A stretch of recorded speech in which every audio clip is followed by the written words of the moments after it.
ఇప్పుడు తెలుగు హీరోలు హీరోయిజం మాత్రం చేయటం లేదు. కథ రచయితలు అవుతున్నారు, దర్శకులుగా మారుతున్నారు. ఇక నిర్మాణం అనేది ఎప్పటి నుంచో ఉన్న ట్రెండే. మాక్సిమం స్టార్ హీరోలందరూ ప్రొడ్యూసర్లుగా మారారు. ఇప్పుడు నాగ చైతన్య కూడా నిర్మాతగా కొత్త జర్నీ స్టార్ట్ చేశాడు. అక్కినేని కుటుంబం నుంచి మరో నిర్మాణ సంస్థ టాలీవుడ్ లోకి అడుగుపెట్టింది. తాత అక్కినేని నాగేశ్వరరావు దారిలో, ఆ తర్వాత తన తండ్రి నాగార్జున దారిలో ఇప్పుడు నాగ చైతన్య కూడా నిర్మాణంలోకి అడుగుపెట్టాడు. అయితే నిర్మాతగా చిత్రాన్ని కాకుండా వెబ్ సిరీస్ నిర్మించాలి అనుకోవటం విశేషం. అన్నపూర్ణ స్టూడియోస్ బ్యానర్ పై నాగార్జున సినిమాలు నిర్మిస్తున్నాడు. ఇప్పుడు నాగ చైతన్య సొంత బ్యానర్ ప్రారంభించాడు. 2023లో వచ్చిన దూత అనే వెబ్ సిరీస్ కు సీక్వెల్ గా ఇప్పుడు దూత 2ను తెరకెక్కిస్తున్నాడు దర్శకుడు విక్రమ్ కుమార్. ఈ వెబ్ సిరీస్ ను నాగ చైతన్య నిర్మిస్తున్నాడు.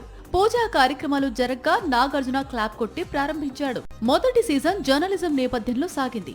సీక్వెల్ లో మాత్రం మెడికల్ ప్రొఫెషన్ బ్యాక్ డ్రాప్ లో సాగనుందని యూనిట్ చెబుతోంది. తండేల్ తర్వాత నాగ చైతన్య నటిస్తున్న కొత్త చిత్రం వృషకర్మ ఆల్మోస్ట్ షూటింగ్ పూర్తి చేసుకుంది. ప్రస్తుతం పోస్ట్ ప్రొడక్షన్ దశలో ఉంది. కార్తిక్ దండు డైరెక్ట్ చేస్తున్న ఈ చిత్రంలో మీనాక్షి చౌదరి హీరోయిన్.